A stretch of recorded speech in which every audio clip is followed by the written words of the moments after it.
I should have recorded Dylan losing his fucking mind during this game. Just so you'll know. He needed Florida to win the bracket. He was losing his mind. I thought he was going to stroke out. And every time they missed the front end of the 1-on-1, he would go crazy, and then he would go hit a 3.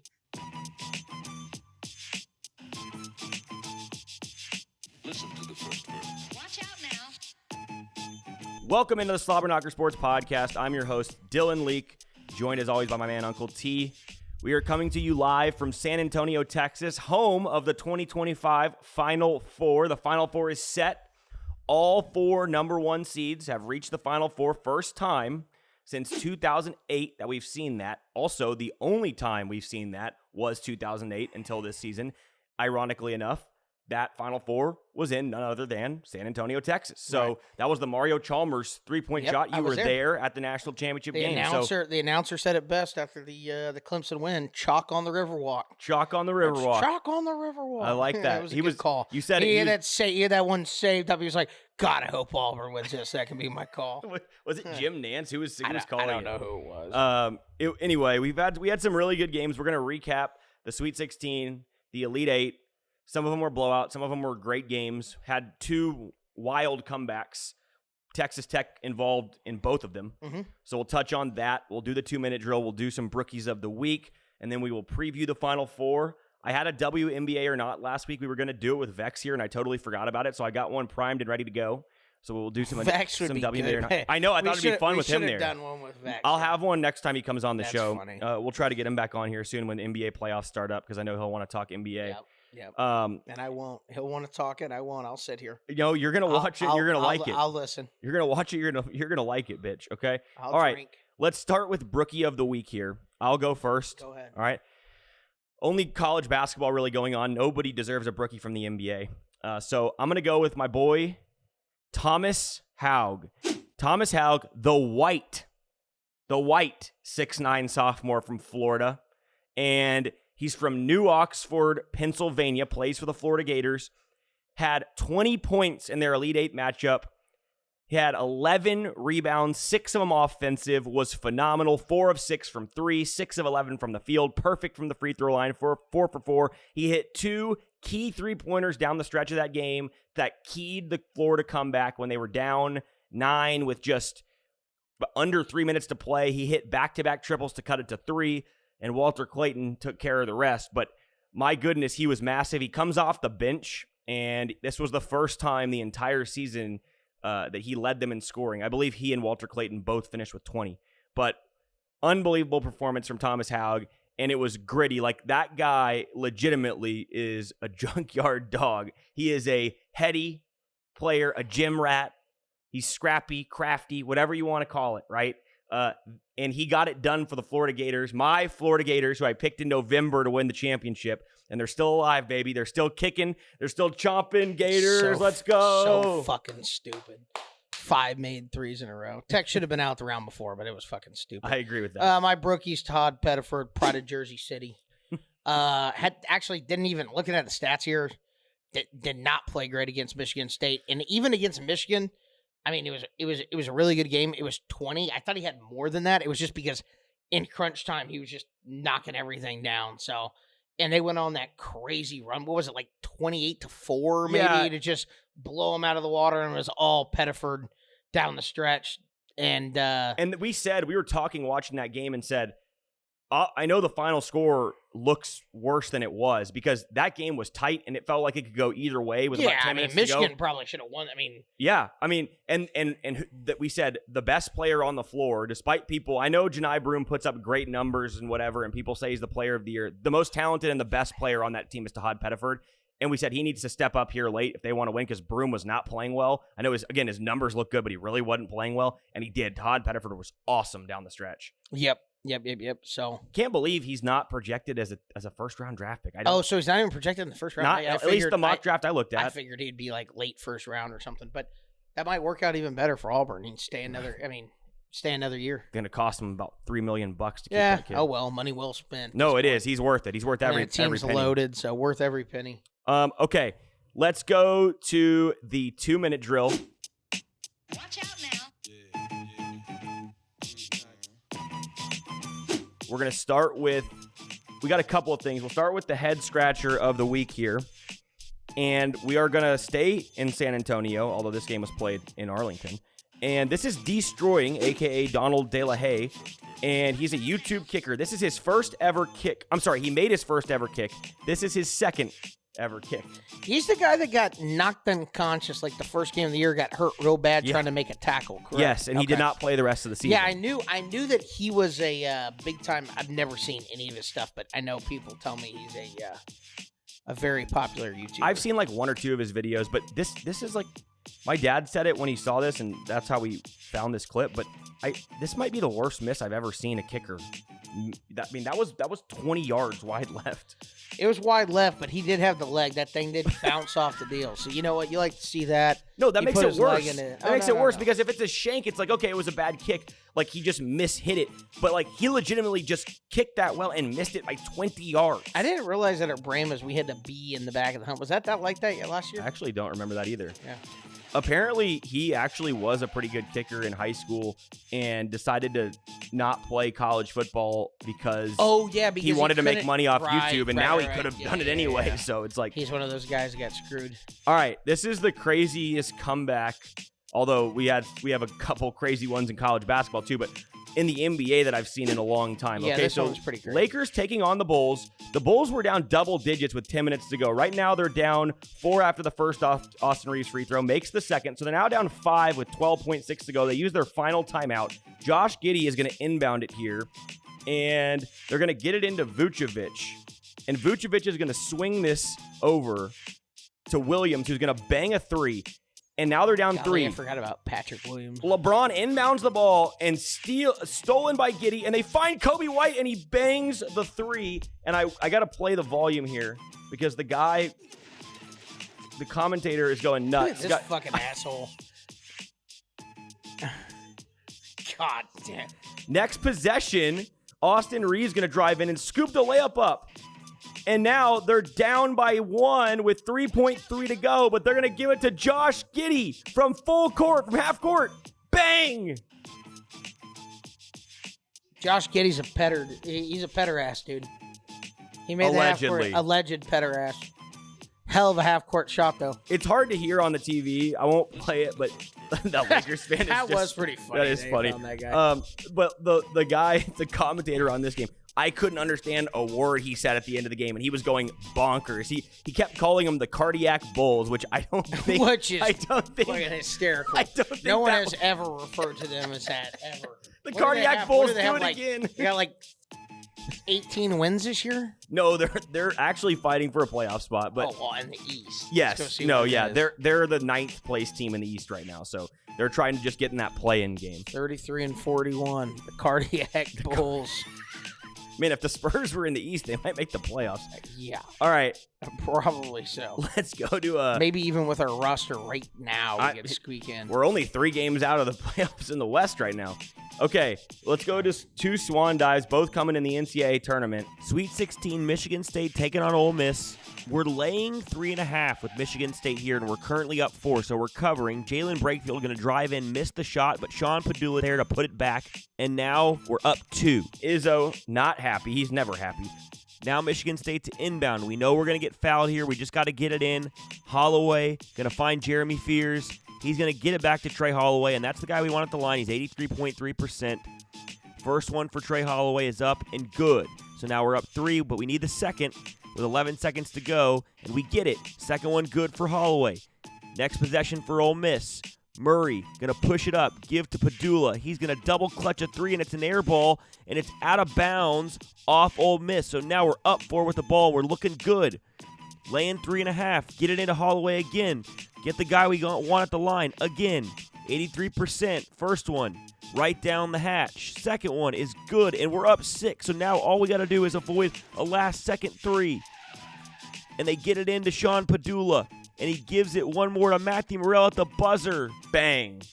It was just an absolute brick. It was just a perfect brick. I mean, it literally hit perfectly in between the rim and the backboard and fell in. That was quite a miss. That was a make right Yeah, there. it was great. Big Cat tweeted, "This is why we gamble," or like something like that. The Like, best was Old Mincy Miss- celebrating after he made Mincy going to Ole Miss celebrating Yeah. after he made the shot because he got the cover, but his team lost. I know, that's just such a chicken shit move. Betting your team in the tournament, but taking them on the spread. Where Not it's taking a 3.5. money line. Maybe one thing it was like 15 points. Like, okay, I'm going to root.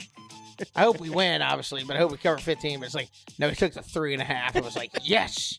Give a fist pump when He it goes. went in. He said, "We'll take that." I'll take it. Here's the second one. This one's worse. This one's pretty bad. It's not like a all-timer, but it's pretty bad. All right. So first half, Arizona catching 5.5 in the first half. They're down by 3 here with a minute to go. And Caleb Love, who started this game off terribly but ended up with 33 points, is eventually going to catch this. And he's going to put up a really tough shot off this ball screen. Step back in Con Knippel's face. Bang. All right, you're catching 5.5. Plus 5.5. We're tied. This is they take a timeout. Yeah, at this point, you're counting your money here. You're counting your money. They took a timeout, so they get a 2-for-1. So next possession for Duke. Cooper Flag with it on the right wing.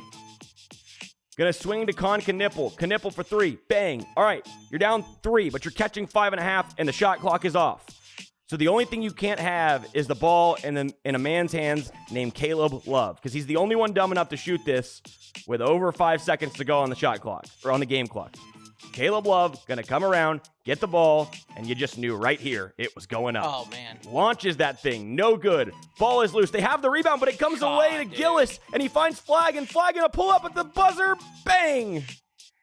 And that first half ticket Yeah, that would is have been dead. that would have been pretty rough. That's Swan Dive worthy right there. Yeah, That's Swan Dive worthy. That's bad. Plus Um, 5.5, not getting that cover is pretty Yeah, brutal. Caleb Love is not the brightest. All right, let's go to best thing we saw this week. You can go first here. Oh, we had the video of it? I do. Nice. Best thing I saw this week is I'll play it. the Go ahead. second coming of the big fundamental. Look at this. thing. Jokic. This pass was unreal. That is the best. And thing then when I've they seen this slow it down, it's just even better. I don't know if they had the reversing, but yeah, I mean, it's just week. I mean, unbelievable pass, followed by the funniest shot I've ever seen in my entire life. But we have that as well. I don't know. we Yeah, do. here it is.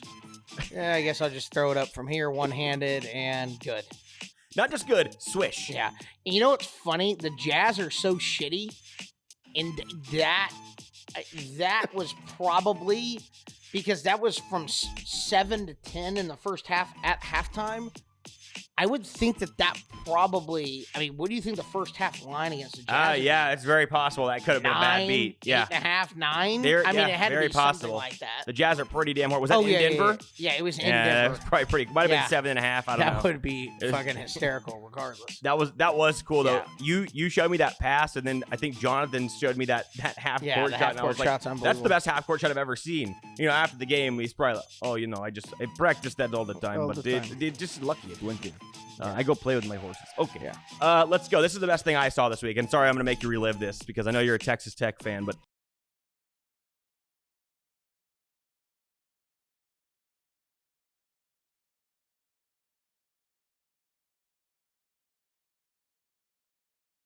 Florida gets the win and heads to the Final Four, one of the more improbable comebacks we've ever seen in an Elite Eight game. I mean, I thought the game was dead over. I think you did not think it was over. Obviously, I'm sure Tech fans didn't think it was over because Tech fans have blown leads in the past. They should have probably won the national championship a couple years ago and gave up that three-pointer. Not probably. They just love leaving guys for threes, like you said, and that's what happened. Look, like we said, I had said initially that was probably, and this is a good place to start talking about the games, that was probably the biggest or one of the worst collapses I've seen. But then you did make a good point.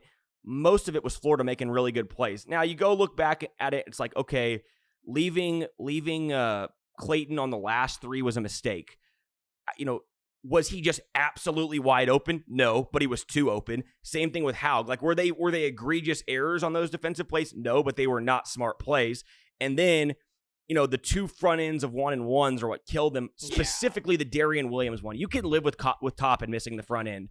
He still shouldn't. He's 67%. He was 0 for 4. Yeah, he makes one. You got to have at least, You got to make one of those. If you make one of those, one of the front ends. if you make one of those, they probably win, or at least it's tied and going to overtime. Right, and I didn't remember the exact number, but like I told you, the defense wasn't good for Tech. They're leaving guys far too open. But I think Florida made their final 5 threes of the game. So it's like, Final you can 4, only, yeah. whatever, final 4 threes. So it's like, I mean, that's the only way they could have come back and won. They made their final 4 threes. And obviously Tech helped with the front end, missing the front ends, obviously. I mean, Florida, you can't miss those. But I mean, Florida they didn't play well.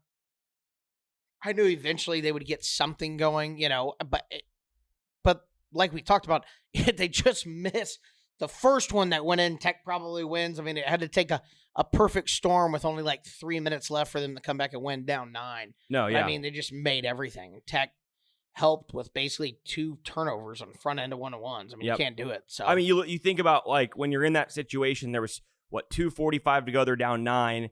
Everything pretty much has to go your way at that point. Right. Golden's so desperate. He's intentionally fat. He's trying, which is not a bad move, really. He's topping. That's why he did it. He was 0 for 4, and it's a 1-1 at that point. He's like, hey, I think at worst, he's going to make, one of them. Yeah. Right? He may make the front, but I have 0. He thinks there's no shot he makes 2, so they're trying to give him the ball. Foul him. Strategically, it was probably a good move. And then obviously they end up fouling the wrong guy. Yeah, they end up fouling the wrong guy, whoever it was. And Darian Williams, who was, I believe he was 83.6% on the season. On his career, he's 84%, and on the tournament, he was 10 of 12 from the line. So he's shooting above 80, right around his number. Or no, I'm sorry, it might have been 12 of 14 from the line on the tournament. So he was shooting close to 90% from the free throw line. And if you watch that free throw, like Toppins was off, Darian Williams was rattled around the rim and bounced out. I mean, it missed by a very small margin. And look, like you said, like I said, everything has to go right for them. And you think about it. Okay, you get an 83.6% free throw shooter to miss a front end of a 1-on-1. The ensuing possession, you're trying to just get a steal and accidentally foul Toppin, who then misses the front end of a 1-on-1. And then you have a situation where when you do get a stop late, you are going to get a 10-second call and you have no timeouts left, and Tech happens to foul you with like half a second left on the clock. And then on the final possession for Tech, when it was still a single possession game, the last possession they had a chance to tie the game, they lose Darian Williams on a wide open 3, who's one of their better 3-point shooters, and hit a 3 to tie the game against Arkansas the previous round in the exact same scenario, and he just misses it. So it's like every little thing went their way. And then the Walter Clayton first one that tied the game was an incredibly difficult shot. Like, it was an incredibly contested off the dribble. It looked like Steph Curry. Like, it looked like a Steph Curry shot where he's not looking at the basket, he hops and throws it up and it goes in. Yeah, tough last 3 minutes for Williams. I mean, he hit the big shot against Arkansas, right? Tech shouldn't have beat. I mean, they were down 16, came back to beat Arkansas. Probably shouldn't have won that game, obviously. This one, Florida probably shouldn't have won the game. They end up, the way it was officiated, I know you were losing your mind. They let Tech play in the game. They weren't calling travels. Tech had a couple travels. Florida may have had 1 or 2, but I mean, whatever. They weren't calling travels at all. And then, it was one of those deals where Florida shot 14 more free throws, I think, or it was a lot more free throws. I don't know if it ended up Tech at the end with them fouling them kind of caught up. But at the time, I think they only shot 2 because it was just the 1-on-1s that they fouled him intentionally. Yeah. So they only took two free throws at the end of the game that would have added to the total. I don't know what the final count was. I'm looking it up right now. But it was Florida shot way more free throws and shot like 90+%. But it was one of those deals where, it's kind of Tech got lucky to win the game against Arkansas. Florida, obviously a better team here, especially with McMillan not near healthy. I mean, he was out there like 50%. I don't know. The weird thing for me is I don't mind them playing him as, somewhat of a decoy out there, whatever. And if he's wide open for 3, by all means, take the shots. Like, you're a good 3-point shooter. But they kept running him off the 3-point line. The fucker kept shooting floaters and doing, like, dude, you have a bad abdomen. Quit trying to drive past people who are more athletic than you and shoot floaters. It was a weird deal. I mean, they were just not letting him get any 3-point shots. They should have just used him as a floor spacer in the corners so they keep the lanes open. Because the thing about it is, and what I thought Tech did a misstep by the coaching staff of Tech and Grant McCaslin, and he's a phenomenal coach, but it felt to me like they had no answer for Darian Williams in the post because he was so strong down low. But Toppin really, really struggled in that game. Yeah, he just didn't play well. And they just kept going to him over and over. I mean, he took 22 shots in the game, right? Like, that is a lot of shots. And like, I get it. Like, he's your best player. He's the Big 12 player of the year. But at some point, it was like, okay, Darian Williams late in the game is scoring. Now, Toppin did have a couple buckets late that were huge, and he hit some threes early in the game. But for the most part, in the post, like, he did not shoot well. Yeah, no, he was horrendous in the post. Yeah. I mean, it was weird. I think 7 whoever's for 19 like, in the he shouldn't paint. go inside. He shouldn't go inside the 3-point line tonight because he's making his threes and just missing everything else. Yeah, Williams. I mean, listen, Williams played great against Arkansas down the stretch. Had a pretty good game, obviously, until the last 3 minutes of here. But last 3 minutes really struck. I think he missed the front end of the 1-on-1 and obviously missed 2 threes and I think another shot as well. And he actually over 4 the last 3 minutes, maybe with a turnover too. Well, he actually also caught a break because the possession after Florida took the 1-point lead on the Clayton 3. I didn't show the clip, but it was the one where there was a jump ball before it. He did the Cupid shuffle inside and traveled. Oh, yeah. And it wasn't like, that's travel. It was an egregious travel that should have been a turnover and didn't get called. So, I agree. He didn't play well down the stretch. I looked it up. Florida shot 14 more free throws than Tech. Yeah. 25 of 27 for Florida, 7 of 13 for Texas Tech, and that included 2 front-end 1-and-1 misses. So you could argue that's 7 of 15 theoretically, right? Because they don't get the attempt on the other 2. I don't think, as far as the fouls go, though, I think that they were letting Tech play for the most part, and Florida still shot that many free throws. Like, I don't Yeah, they were letting Tech play. No, that's what I'm saying. So it's like it's one of those deals where, like, I don't think it was someone who may be a Texas Tech fan will look at that box score and be like, oh my gosh, look how many more free throws they shot. But looking at the game, obviously I was cheering for Tech, but it was just one of those deals where, Florida, weirdly enough, could have shot more free throws than that. So it wasn't like that big of a concern in my eyes. But anyway, Florida's a better team than Texas Tech. No big deal. Tech lost a game. Lucky to get through Arkansas, but right when you're up 9 points with 2:50 left, you would hope you can hold on and win it. Tough pill to swallow. But this Texas Tech team was never gonna get past Auburn and then Duke. That's the problem. It was never gonna happen. They don't have, like we talked about, when they should have won the national championship, and obviously he didn't go on to be good at pro, but like Jared Culver was a really, really good college player and he was a go-to guy. I know they had Toppin, who was kind of a go-to guy, but he's a big man. He's not a guard, right? So he's not out there shooting threes, whatever. So it's just it's a different dynamic. I honestly think that they just really didn't, they just didn't have a go-to guy. And then when it was crunch time too, it was like, okay, well, who's going to get the ball? And situations like that, you knew Culver was going to get it, right? This one, it was like, well, is Williams going to take it or throw it into Toppin, or is McMillan, who's half hurt, going to take a shot? There was really no answer. So, I went to Saturday here on the deal. Guess the line. See what you got. Well, I'll just stick with my original projection, even though the way you said that makes me think I'm wrong. My original projection was Florida was a 1.5 point favorite against Auburn. And then I will say Duke against Houston is Duke -3. It's, I can't remember what I said. Florida -2.5. I think I said 3. You said 3 or 3.5, yeah. And then Duke a little bit more. I think I said Duke by 4. It's 4.5. 4.5. Yeah. I just think that I think I said 3. You said 3.5 on Duke, and I think you said 3.5, and I said 1 on 4. And I think the line's like that because I think everybody and their mother knows the referees in the Final Four are not going to let Houston defend the way they defended against Tennessee. They're not going to. They're not going to. It's just not going to happen. They're not going to let them push Duke with their hands. And if they could play that physical and that's the way the game's officiated, it's a coin toss game. But if they're actually calling fouls, I think Duke beats them pretty handedly. Yeah, they'll cover that number relatively easily. I think. But that's what's kind of the frustrating thing in college basketball, and we've discussed it before. Is like you would hope that we could somehow get in, and we both agree that the games are so much. Like, for someone like me that didn't watch the NBA, it's like, I don't want to see 100 free throws shot a night. I want guys to be able to be physical. I want to see, actual defense being played. And, the argument is from the NBA guys, the offense is just too good. You can't play defense. But when we get in the playoffs, by God, the defense is way better than it is in the regular season. Of course. But anyway, I don't know. I just think that I would say that I really do think it's just going to end up being Florida and Duke. I think Florida will beat Auburn, and I think Duke will take care of Houston. So, I agree. Those would be the best two teams all year playing in the championship, which would be cool. So, No, I completely agree. I think I would love to see Florida Duke championship. We'll get to the preview in a second. I want to recap the rest of these games, but yeah, I do agree on the point of Houston, or on the point of the officials. You're dead right. And I know we talked about this last week, and it's talked about a lot on the show. It's talked about all over the country because it's a frustrating thing as a fan when you don't know what you're getting from officials, and we don't know what we're getting.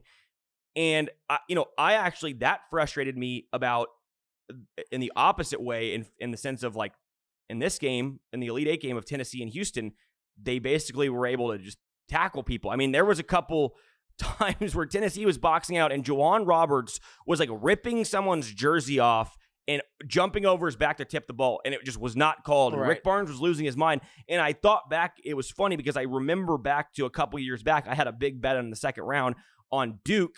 I think it was John Shire's first year, and Duke was a 4 seed and Tennessee was a 5 seed, or vice versa. And Duke played Tennessee, and the game was called the same way, and Tennessee manhandled them. And there was nothing Duke could do because they were not calling hand checks. They were not calling over the back fouls. And they won the game purely because of that. And that is the problem with the NCAA tournament is, if you're playing a 30-game season, you lose a conference game because of that, that's fine, because it's one game, and you have multiple losses you can withstand and make the NCAA tournament.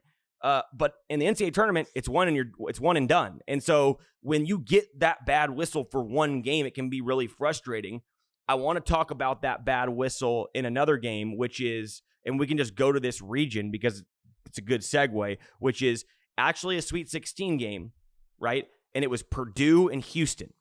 There were 5 calls down the stretch of that game that were atrocious misses. Oh, yeah, I remember watching that. There was 2 out-of-bounds calls, and if I can get the video, if I have enough time editing-wise, I'll throw the videos up. There was 2 out-of-bounds calls in the final 5 minutes of the game where the ball was directly off of Houston in front of an official, and they gave the ball to Houston, and Matt Painter's losing his mind. Then there was 2 foul calls down the stretch. That one I thought was on LJ Cryer, and they incorrectly called it on Trey Kaufman, Ren of Purdue, which was a big swing in the game late in a close game. There was another foul call later, and then the final play of the game, Milos Uzan driving to the right side of the floor, completely extends his arm. There was no flop. It was a complete offensive foul. They did not call it. They miss. The ball goes out of bounds off of Purdue, and Houston wins on that final possession. And I thought the officials determined that game. I jinxed it last week. I said, we haven't had an official determine a game yet. Right. And I really thought they did, and I don't like Purdue. I don't dislike Purdue. I would rather a Texas team win there. I'm not a big Matt Painter guy. I thought Purdue got hosed in that game. That was an atrociously called game by the officials late in the game. It felt like every call went their way. Now, should that have been a home game for them? No, that's bullshit. That game got to be played in Indianapolis when they were the 4 seed and Houston was the 1. So I don't feel bad for them, right? But just in terms of looking at the quality of officiating and how that game was called, I mean, that wasn't even close. It was horrible down the stretch, and every single call went Houston's way. Every single one. Yeah, it was bad. I usually don't.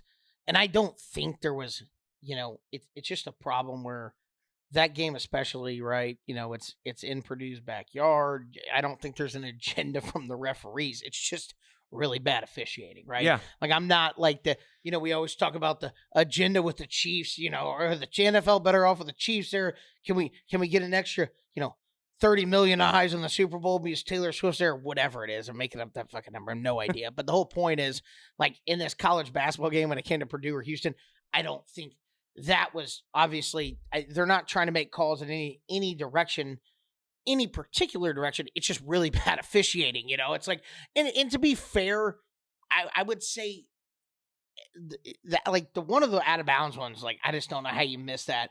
The one where they called it on what's the big guy for Purdue's name? Trey Kaufman Wren. Right. When they called it on him, it was clearly on Houston. Cryer. But on Cryer. But when you see them fall down, like how it happened, if you're the referee and not looking right at it, I see how you say, oh, no, it's going the other way because he fell down. But you can't miss it. Like, those guys make a lot of money in college basketball referees. They make a lot of money. So it's like you hope they can get it right, right? So it's like one of those deals.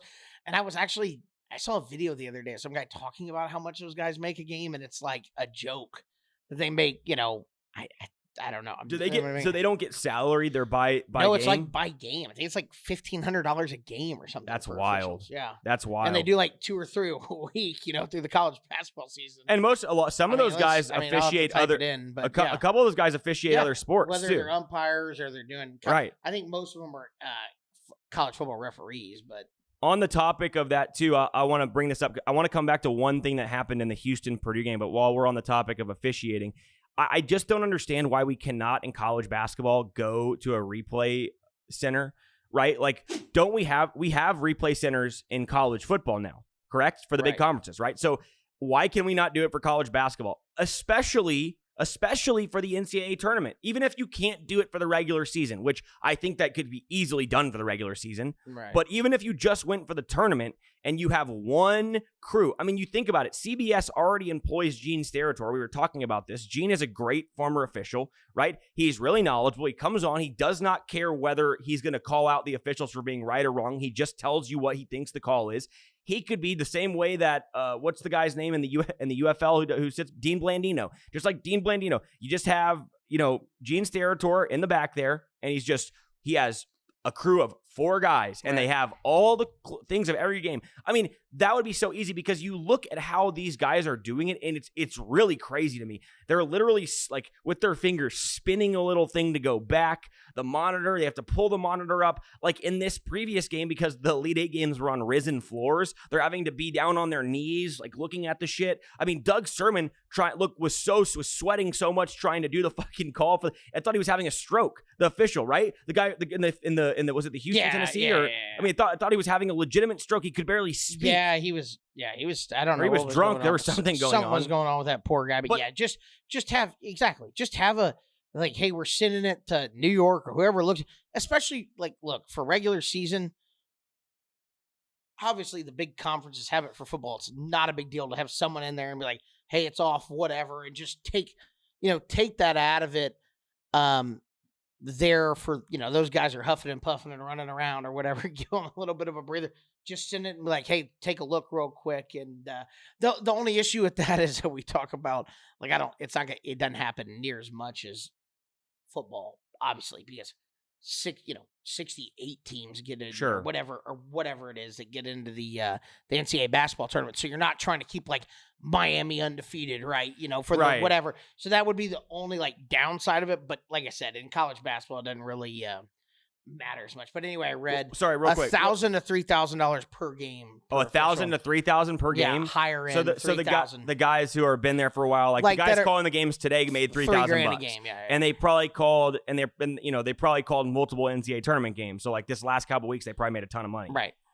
That's wild, and they probably get more for officiating these. I bet for like the tournament games they get a bonus. I'm sure. Yeah. And obviously I'm sure their travel's paid for. So and their hotel. So they're living pretty good. And no, I agree. It's like you're paying these guys a lot of money. They need to get this shit right. Like you can miss a call here and there. That's fine. They need to be graded.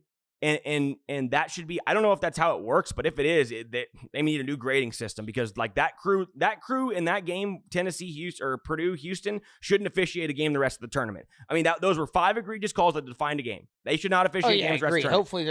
Hopefully they're not doing the Final Four. And I think on terms of the replay center, I just think especially for the timing reviews, because to me, at the end of games, it's like, okay, we're going to go back and look because the ball went out of bounds and the timer is never going to be exactly accurate. Of course not. Like, it's impossible to do that. So they're like, okay, we're going to go back and look to see that there's 10.9 instead of 10.7, and they take 4 minutes to do it. That would be something that would literally take somebody in a booth sitting there, rewind it, pause it, boom, in their ear. Here's what it is. We're going to reset it to 10.7. That, or stop looking at the time at the end of games. Exactly. Because it's just ridiculous. I'm all for getting it right.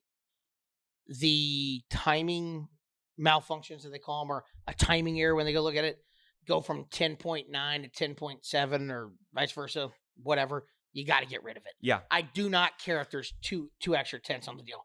I mean, if they get the shot off or not, it doesn't matter. You don't stop a game for 2 minutes to go look at a clock and give a team a free timeout about 0.2 of a second. And that's the thing. If there's a couple seconds that run off the clock, right? Sure, you have to go look at it. I get it. But if there's a timing error at the end of the game and they're looking at tenths, no, absolutely not. That's that's not what replay was intended for. It's like getting the calls right at the end of the game that are like, big, out of bounds calls, goaltends, whatever. There's a lot of people that just want to see it go away completely because I don't want tired that. of it. I don't want that either. I'm just saying. But the needless stoppages for the we're adjusting the clock from 10.9 to 11.2. We got to get rid of that. We got to get rid of that. I think what they should do is you review everything under 2 minutes. That's fine. We're not going to look at the clock unless it's an egregious error, right? Like the ball was thrown in and the clock didn't start for 2 seconds. Okay, then we're going to look at it. Or anything over a second, right? Because that could matter. But tenths of a second should not be looked at, right? And then they need to have this. Since we're going to review, because I saw this happen in the tournament a couple times. The NBA adopted this rule this year because it happened so many times in the playoffs last year on challenges.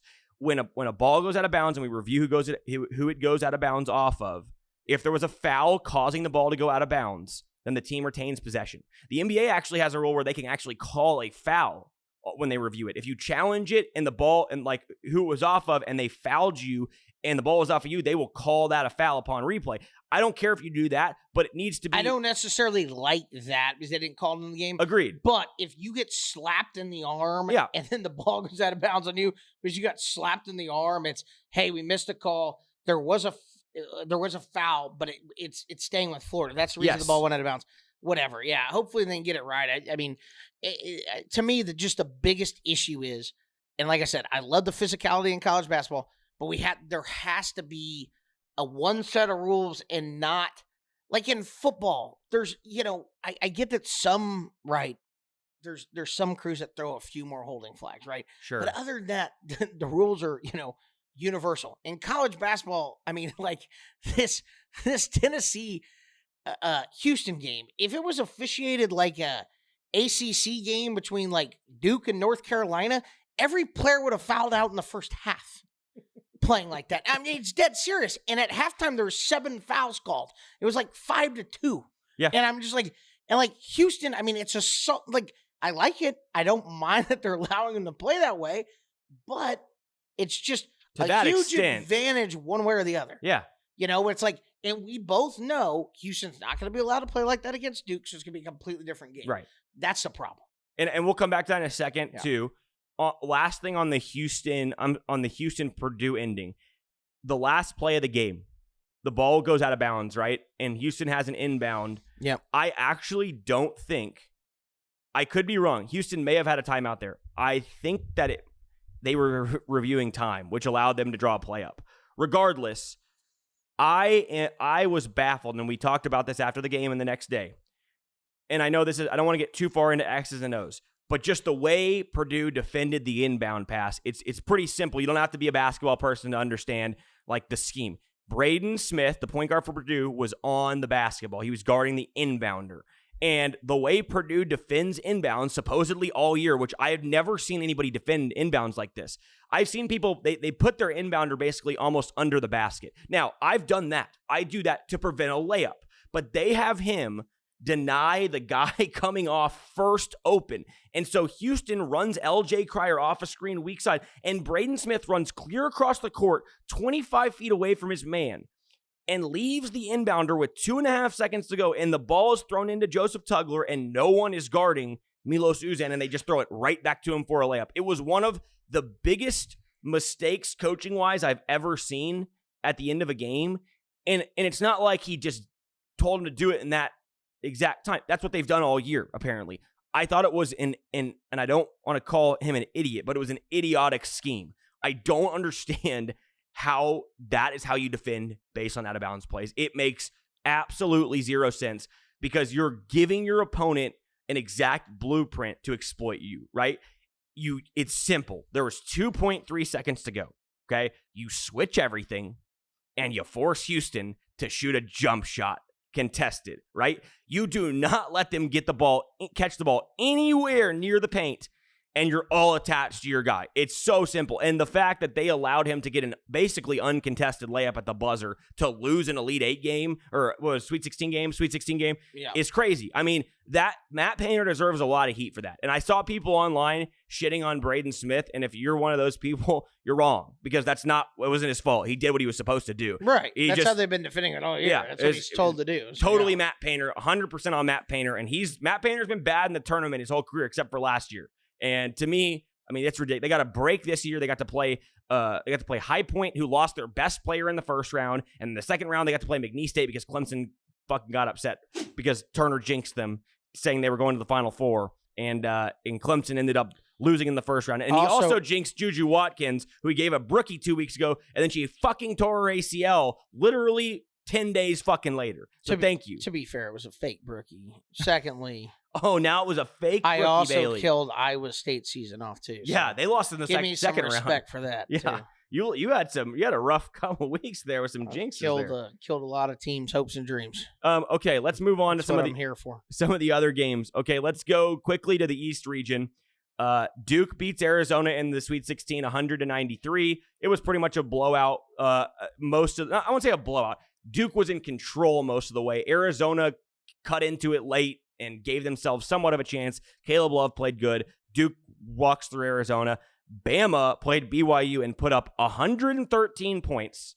They had an NCAA tournament record, 25 three-pointers. They were 25 of 51. Mark Sears had a single-game NCAA tournament record with 9 made threes, right? In that game, they were 25 of 51 from three for almost 50%. Sears was 10 of 16 from three with 34 points and 8 assists. Versus Duke in the Elite Eight, Alabama was 8 for 32 from three for 25%, and Mark Sears was 2 of 12, 1 of 5 from three with 6 points and 5 turnovers. Was that, just in terms of the Elite Eight, we'll touch on this quickly. You don't have to talk about this because it was a blowout. They won 85-65. Was that because Duke is that good, or is that just because Alabama plays such a high variance type of game that one game they can make 25 and the next game they can make 4 and they lose by 20 in the game they don't make any and they score 115 in the other one? I hate to say it, but it's a little bit of both. I mean, BYU plays no defense at all, so I mean they're just shooting wide open looks against BYU. Duke does play good defense, but Alabama when we were watching did have some fine looks. They just missed their shots, right? So I mean but I told you. I mean, I think I even said before the game, maybe it's just a classic. It's like golf. Like PGA Tour golfer goes out there. It's like, Mark Sears, you shoot 62 on Thursday, and you're like, this game's fucking easy. And you go out there and shoot 74 the next day. It never fails. Or the guys that shoot 74 and then 61 the next day. I mean, that's just the way it goes. Usually the games humble you. I mean, it's rare that you're going to see a guy go 10 of 16 from three and then come out and go 10 of 16 from three. It just doesn't happen, right? Yeah, so they have to be on just a heater. Yeah. And Duke is obviously a far, far better team than BYU, and just they did play a great defensive game against Alabama and made it very difficult, but it was a little bit of both. The only other region we have is the top region, which we saw the Elite Eight game today. The Sweet 16 first was Auburn and Michigan, and we talked a little bit about that. How Tahad Pettiford was great in that second half and late in the game against Michigan. They won. Auburn took care of them, and then we had Michigan State Ole Miss, which was one of the better games of the tournament. Came down to the wire. We saw the bad beat or the swan dive there earlier on the 2-minute drill, but then we had today's game, Michigan State versus Auburn. We had Janai Broom go down with looked like he acted like he tore his ACL, his AC joint, his MCL, his Achilles. He looked like basically was dead on the floor, and then, of course, walking out the floor telling everybody, I'm done. You guys go win it for me. And then 2 minutes later walks back out and comes back in the game and completely fine and hits a 3. So great leader. You have to bluff to your teammates, let them know that you're done, just in case you are. And then he came back and saved the day. That was Paul Pierce shitting his pants-esque. That's what it was like. Getting wheeled. He could have shit his pants. He's in the white uni. You never know. Wheelchair him out. He sure looked like running back out there. He felt better, too. Paul I'm just Pierce saying. has changed that story like 100 times. It was so great. He's like, what might happen, man? He's like, man, you know what? I'm just going to say it because all these years, I shit my pants. It's the best. They had to wheel me out of there. I was wearing white underwear and white shorts, bro. I was like, that's so funny. That actually is hilarious. Paul. Okay. So we had today. I mean, I think Auburn was just a superior team. Yeah, right? that game wasn't even close, really. I know it was a 6-point game, and it was that game was never in doubt. I think Michigan State, to me, the way they played today is the way they played the entire tournament. It was just good enough to beat the 3 teams previous, right? Because Michigan State is a good team, but they're not an elite team. And they were playing their best basketball towards the end of the season. And when they got to the NCAA tournament, they just could not buy a 3 in the tournament. I don't think they shot above 33% in any game from 3. Maybe I'm wrong, but I don't think that they did. They definitely did not today. They were horrific from beyond the arc. I think they finished below 20. Yeah, I think they were 20. They were 30.4%, 7 for 23, and they made 2 of their last threes. Thankfully for us, because we got a couple bucks from Big Dog when they hit those triples. He was betting a lot of ones, throwing ones out there like it was crazy out there. Yep. But anyway, so very generous man. Auburn wins, takes care of it. I mean, look, we got all 4 1 seeds in the Final Four, and it's not. They should be really good games. Yeah, it's not the most fun, exciting idea, but we get the best games. Everybody likes upset, obviously, but as far as Final Four goes, you should get the best games. I was just looking here on ESPN. It says Duke is a plus 110 favorite to win it all. I think Florida was plus 265 or something. Then it was Houston at 450, and then Auburn's a 5-1 dog to win the whole thing. Yeah, I don't think Auburn has I think Auburn will lose to Florida. You think about if you're just thinking about it, I would say that makes sense. Although I would say maybe Houston should be a bigger dog, but I don't know. I guess maybe that's the part of like, well, if the officials do call it that way, then maybe they win the whole thing. But yeah, I feel like Auburn of the 4 teams is playing the worst basketball. They're not playing poorly, but Chad Baker-Mazara has been terrible. He was one of their best players all year. Yeah, he's been real bad. Right, like Broome is good, but is he going to be able to do that against 2 7-footers, athletic 7-footers, who, by the way, went into Auburn and beat you earlier this season, right? And has, I think, been the better team most of the season, Florida. We'll see. Let's talk about the matchups real quick. Final Four preview. Let's start with Tennessee, Florida. So, what do you think? Oh, yeah, Auburn, Florida. I'm sorry. It's all right. I said Tennessee. Yeah, it's all right. Auburn, Florida. Do you think... Does this feel like Tennessee? I keep calling them Tennessee. Does this feel like Florida is kind of meant to be, where they've found a way to win the UConn game? They've found a way to win the Tech game that they shouldn't have. They do also, at the same time, have probably the most complete team. You could say it's them or Duke. Right. But I would argue, because they have better guards, that it's Florida. Do you think that Florida is going to find a way to win, or do you think Duke will win, or who would you pick right now if you're repicking to win the whole thing? Yeah, who would you pick? I'd pick Duke. You'd pick Duke. So you think they have a better chance than Florida? Well, the one thing I'll say is I do think Florida will beat Auburn. I just think that game, in my opinion, is more in doubt than Duke-Houston, because I just don't think they're going to let Houston play, and I think Duke's going to beat them. I think Auburn, although Florida's better, Auburn has a lot of talent, and they're more with Broome, who's just a more. I know Cooper Flagg's great, and he's been playing great, but the Final Four is a big stage, right? How is he gonna react to that? Broome's been around a long time. I don't know. I would expect Florida to win that game. If I had to pick it, I think that's why the odds are that way, because people expect Duke to beat Houston, because the officiating is going to be one-sided, in my opinion. I'm not saying they're going to be partial to Duke, just the way the game is going to be officiated, right? They're not going to let them maul Duke. They're not going to let them maul them. And then when it comes to Florida and Auburn, although I do think Florida will win the game, in my mind, it's more of a coin toss than Duke-Houston, with the way the officials are going to call the game. Now, if Florida does beat Auburn, I think they'll beat Duke. Really? Right? I do. Yeah, I that's my gut feeling. I don't know. That's just what I just think that they I think you'll see Clayton make the big shots if they play, and like you said, Florida's got some great bigs too, and they've gone through more of a gauntlet all year, and they're more battle tested. So wait, let me get this right then. Are you picking Auburn? Because you said you think Duke's going to win it all, but you said if Florida gets there, that Florida's going to beat them. So are you picking Auburn to win the game? No, I'm just saying. Big dog. Okay, no. I'm saying if there's a gun in my head, right, and you have to pick a team before everybody plays, I'm taking Duke. Okay. Duke. Because I think there's more of a chance at that Florida this point. Can't. Correct. Yeah. Florida could lose to Auburn. I don't think Duke's going to lose to Houston, right? So I would get a horse in the championship. But then your pick is Duke to beat Houston and Florida to beat Auburn, which by default means that if that does happen, you think Florida will win it all because Florida will beat Duke, correct? Right. Okay. That makes more sense. If I had to bet my life on it. You would take Duke right now. Correct. Gun to your head. They pull the trigger if you're Because wrong. I think that Duke-Florida game is a dead 50-50 game as well. Like, I mean, they're both really good teams. Both defend well, but I would go with the more veteran side. More veteran, more experience. Right. Elijah Martin, who's one of their starting guards, played in the Final Four before with Florida Atlantic.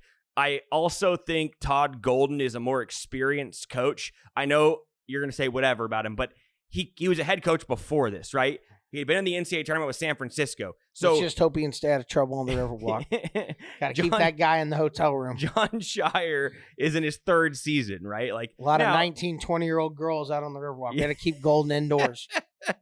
John Shire, by the way, would be the first player ever, or first man ever, if he won a national title as a player and assistant coach and a head coach all with the same team. Oh. Pretty cool deal if he was able to pull it off. It's really hard for me to say. I've gone back and forth on this. I said at the beginning of the year in November that I thought Florida was the best team. At the beginning of the tournament, I picked Florida, and I thought Florida was going to win the national title. Last week on the show, I said if I had to pick a team right now, I think I would pick Duke after the first two rounds. And then I was like, you could flip Florida or Duke for me, but I would maybe slightly lean Duke. And then after the Sweet 16, I was dead set back to Florida again. And then after the Elite Eight, I kind of leaned Duke again. So I go back and forth. I really think that would be a phenomenal championship that would come down to the wire. And if that game was played and it's Duke, Florida, I actually kind of agree with your logic because I do think Florida has a higher chance of losing than Duke. Right. And that's why the odds are that way, right? I mean, it's very simple to see. It's like, I think if Duke played Florida, I think they would have Duke as a straight 2-point favorite. Yeah, probably two, maybe right? one, maybe one, whatever. So my whole point, that's why you see Florida at plus 275 because the odds makers are not 100% sure they're going to get through the Auburn game. They do expect Duke to beat Florida. I agree. Houston. No, I agree with that. That's the logic, and I agree with them. I agree with that too, and I would say the same thing. If it is Florida Duke, I think it'll be a great game, and I think Florida would win a close game because, again, not only are they veteran, but look at all the close games Florida's played this year and found ways to win, including in the tournament, whereas Duke has played almost no close games, right? Their last loss was, Clemson, like 3 months ago, and that was not even really close at the end. The close games that they did have, they lost. They lost a couple games early in the year. I think they lost one to Arizona where Cooper Flagg fell down and slipped. He did it 2 times, right? 2 separate games. So we'll see. I don't know. But in terms of the matchup for Florida and Auburn, just to talk about it a little bit in terms of the specific matchup between the two teams, I think Florida's guards are better. And I think the key to the game, in my opinion, is the Florida big men. Because I think, and it's not like a huge difference. Like, I don't think Clayton's like loads better than Pettiford, but he's a senior who's played 5 years, and he is a little bit better. And Pettiford's a true freshman playing in the Final Four for the first time, right? Big difference.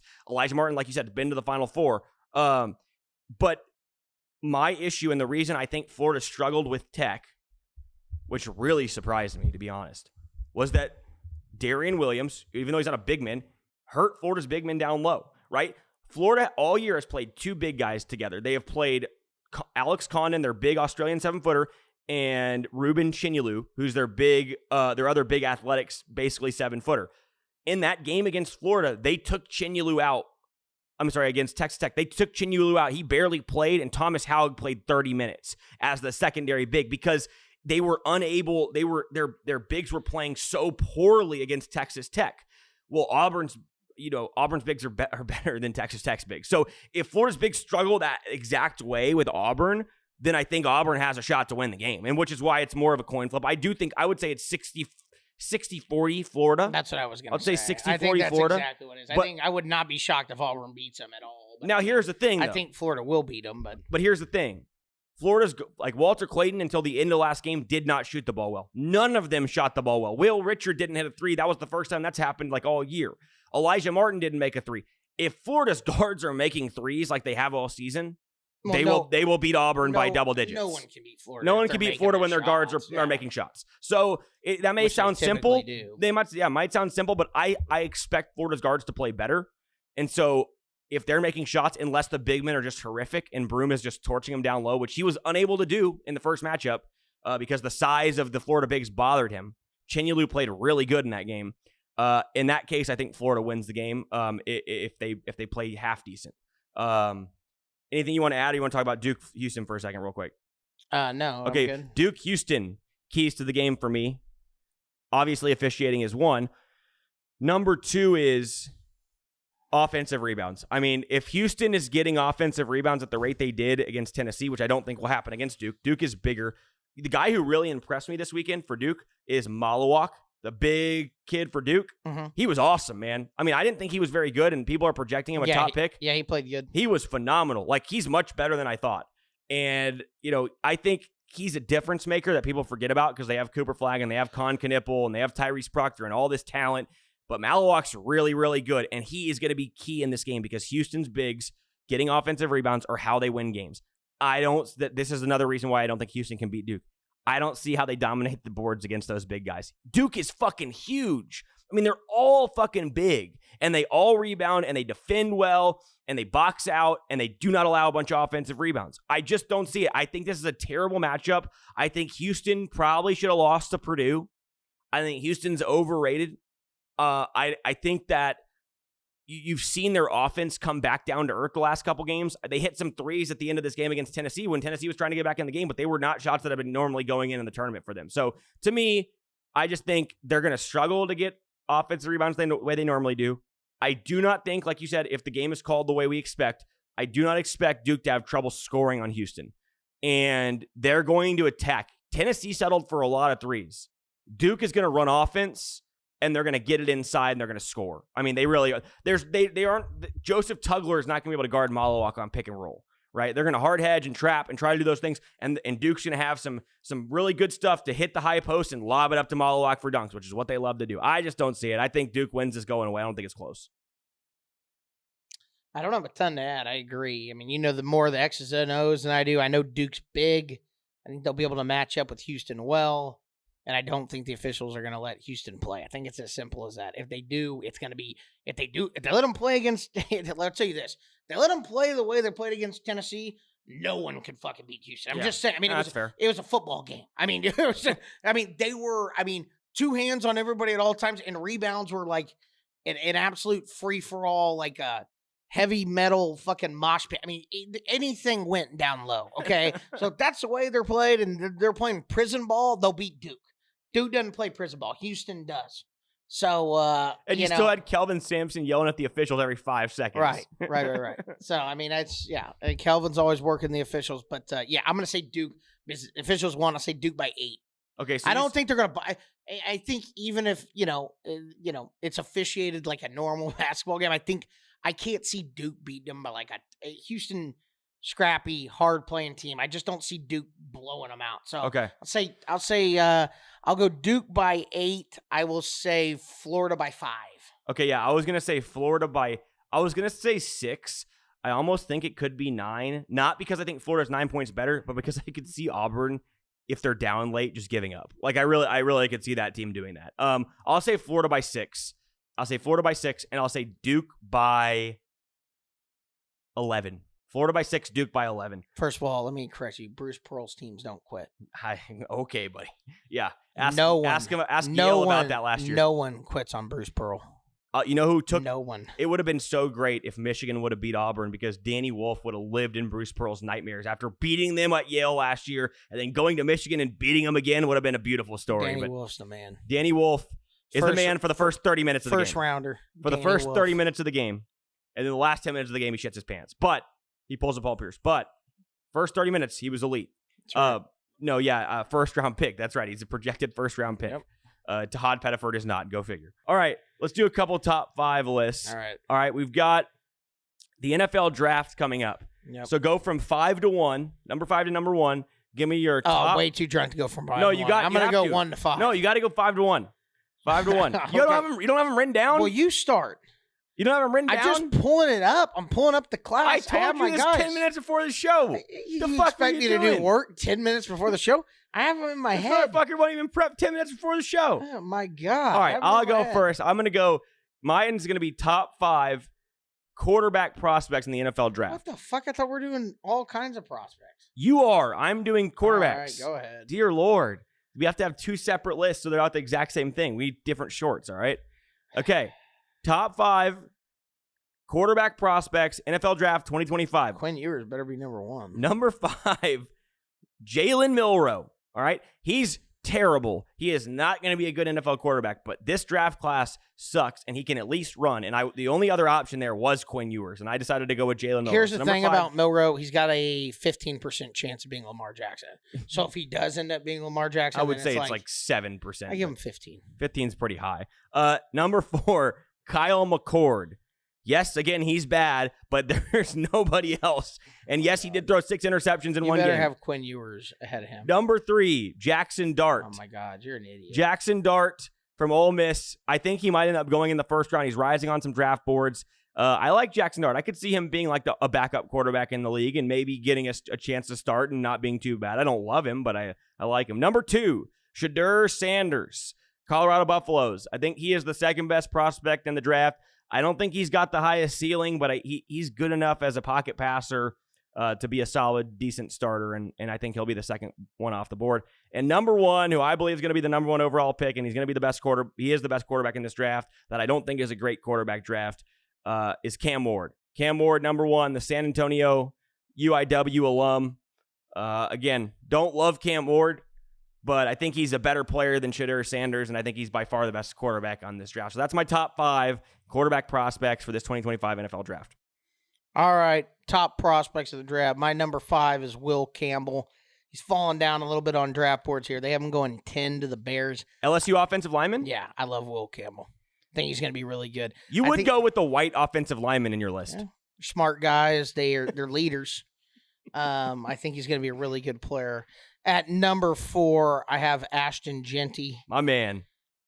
the muscle hamster himself. He's running a fucking people G. over. Is he going to the Cowboys? No, I think someone's going to take him before he goes to the Cowboys. It's hilarious. This mock draft actually has Hampton from North Carolina going to the Cowboys at 12. I don't know. I'm looking at the ESPN one, and they have him as the 5th ranked prospect, but I think he's projected to go. Did you say 6th to the Raiders? Yeah. 6th to the Raiders. So at number 3, I'm throwing Cam Ward in there as overall prospects, just because I think he has the highest potential to just be a franchise quarterback. Who knows? I mean, I think it's a coin toss. You never know until they get in there. We'll see how it works out. I think he's got the highest potential for that, though. Number 2, Travis Hunter.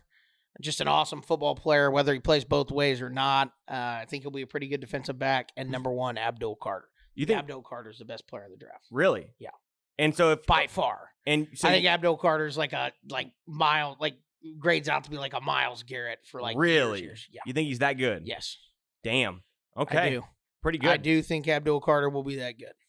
All right. I'm scrolling. Honorable through here. mention, Shamar Stewart from A&M. He's really good too. That's the defensive end as well? Yeah. Yeah, I remember him. He's pretty solid. Although he wasn't great at the end of the year. They kind of ran out of gas. Okay, I really don't have anything else except I do have one new segment that we can close on here. Okay. And it's called The Big Finish. Okay. All right. It's going to be it's similar to like PTI. We're going to go, this is going to be very quick. All right. So I'm going to put like 3 minutes on the clock here. All right. And I've got 1, 2, 3, 4, 5, 6, 7, 8, 9 things. Okay, so we got to go quick. I'm going to ask you a question. You're going to answer it. We'll talk for 20 seconds and we move on and we go to the next I thing. can't believe I still can't get over how big Kristen Kish's hands are on the screen up there. Some of the biggest fucking hands on a woman I've Look ever what she seen. does. She's a celebrity chef. There you go. Chopping it up. Chopping it up. Chopping it up. Some serious hands on She her. probably can ball, to be honest. Looks like she wears a 3XL glove. He got bigger hands than DeAndre Hopkins. All right, let's go. Big She finish. might be a good prospect Yep. as a Catch it. receiver. Yep. Okay. All right. Big finish. Ready? Here we go. I'm ready. Taylor Jenkins. Happy trails. He was fired by the Memphis Grizzlies. He has the record, wins, and games coach for the Grizzlies. 250 wins for the Grizzlies. Was this a terrible move by Memphis? Terrible move. Only explanation is he was sneaking in drugs to the locker room for John Morant, or hiding his keystering his firearm for him or something. Makes absolutely zero sense. Memphis Grizzlies are overachievers.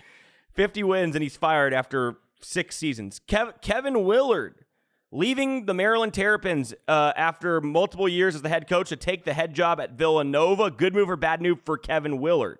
Good move. Less travel. Big East, basketball royalty, Villanova. Maryland's athletic program's kind of anyway. It's not a great athletic program. Definitely good a step up from Kyle Neptune, move, who missed the tournament all 3 years when he was there. Kyle Neptune's It has been reported that if Willard left to take the job at Villanova, Buzz Williams would be interested in the Maryland job. Would you be surprised if Buzz Williams left Texas A&M? No, only because Aggies are delusional enough to think that they could get somebody better, and 50% want Buzz Williams gone, which is fucking hilarious. I mean, that basketball program was shit. I mean, absolute shit before Buzz Williams showed up. So, and they've been to 3 straight NCAA tournaments. Yeah. We're less than a month away from the NFL draft. I think you already answered this one, but you are the Titans GM. Based on their roster, you have the number 1 pick. Who are you taking for that franchise? You have to take a flyer, and you got to take Cam Ward because everything runs through the quarterback in this league. I think Abdul Carter's the best player, but you have to take Cam Ward and hope it works out. Mick Cronin, after losing to Tennessee in the second round, talking about his flight home, he was complaining about having to fly back on Allegiant Air. Number 1, why are high major teams flying on Allegiant in the NCAA tournament? And number 2, is Mick Cronin the biggest crybaby you've ever seen in your entire life? Mick Cronin's 5'3", 120 pounds. It doesn't matter what plane he's on. They're all big seats. Whether he's sitting in the middle, Mick Cronin's not a very big man. It'd be something like it's Mick Cronin, okay? It's not like Bob Huggins is complaining about sitting in a fucking middle seat, okay? Mick Cronin's, Crybaby? Anyway, crybaby. Yeah. Okay. Crybaby Mick. All right. Deion Sanders gets a 5-year, $54 million extension with Colorado. He's just 13-12 as the head coach there in 2 seasons with 0 bowl wins. Surprised by this extension? No. You think it's a good extension? Yes, because Colorado was absolutely irrelevant in football for 20 years, and now they're relevant. So yes, good extension. A lot of money to give Deion Sanders. Yeah, there. but I mean the thing about it too is good extension. I'm sure his buyout just got higher too. I mean, Deion Sanders will for sure still leave that job with no kids there at some point. But yeah, there were multiple UTSA players who came out this week saying they did not get paid the NIL money they were promised, specifically Damari Monsanto, the Wake Forest transfer, who had text messages showing that he was promised $125,000 in NIL and did not see a dime. Is this a problem for UTSA basketball? No, it's good marketing for ever offered that. I mean, he might as well have been talking to a Nigerian prince. Who the fuck thinks you're going to get $125,000 NIL to go to UTSA? The guy's not even a starter. Like, UTSA wouldn't pay... That UTSA couldn't pay Damian Lillard $125,000 to go to UTSA. So, no. I don't feel sorry for him at all. Good life lesson. You can't fix stupid. Last one. Congrats to Stephon Castle. He's the favorite, the going away favorite to win Rookie of the Year. This will be just the 4th time in NBA history that a team has had back-to-back Rookie of the Years with Victor Wembanyama and Stephon Castle because we sucked so bad after getting Wemby that we got another top pick in Stephon Castle. So congrats to Stephon Castle. Are you surprised that he's going to win Rookie of the Year? No. He looked like the best rookie. We said he was when we drafted him. Yeah, so I thought that was... I think he rightfully should win it. Probably should have won the dunk contest too. Should have definitely won the dunk contest. Should have, would have, could have. Hopefully, the lottery balls ping our way and we get Cooper Flag. That would be pretty really awesome. Although I would love to take Trey Johnson as well, or like you said, Con Knipple would be a nice addition too. If we don't get the first pick, Con Knipple. Yeah. I'm not talking the first Con pick. Knipple is a spur. Yeah, Con Knipple is beautiful. a spur. 90% from the line. Derek Queen, Con Knipple, dynamic duo with our pick and the Hawks pick. That's what I'd love to see. We're rooting against the Hawks so they get into the lottery. We didn't even miss the playoffs, losing that play-in game. All right. That's all we got there. That's our big finish. We will see you guys next week where we will recap. Well, you know what? Next week we might want to shoot on Tuesday if that's possible because the championship is Monday night. Yeah, we'll have to do Tuesday at some point. We'll be back probably to recap the Final Four. And after that, unfortunately for Turner, all we got is NBA playoffs. Because now NHL, God's game. Well, God's game. White gladiators skating around on ice. Hey, they are the modern day gladiators. Yep. But we will be back next week to recap the Final Four, recap the national championship. Hopefully, we'll be able to go down, create some content for you guys for the Final Four weekend down here in San Antonio, Texas. If you're coming down here to the Final Four, enjoy the city, the Rock Chalk River Walk, and be a great Final Four, great national championship. We got the 4 best teams, I think, in the Final Four, like we talked about, and that's all we got here. Hope you guys enjoyed the episode. Make sure to like and subscribe, all that good stuff. Check the description below for the link to our Patreon and my website, and we will be back next week. So thank you guys for tuning in. Don't forget to get your pet spayed or neutered. Remember, I said I was going to throw that in on our Bob Barker. At the end of every single time? Yeah. I think at the end of every episode. I like that. To keep Bob's legacy going. Okay, so yes. Again. Shout out Bob Barker. Okay. Greatest TV host of all time. Of all time. All right. Thanks, and catch you guys next week.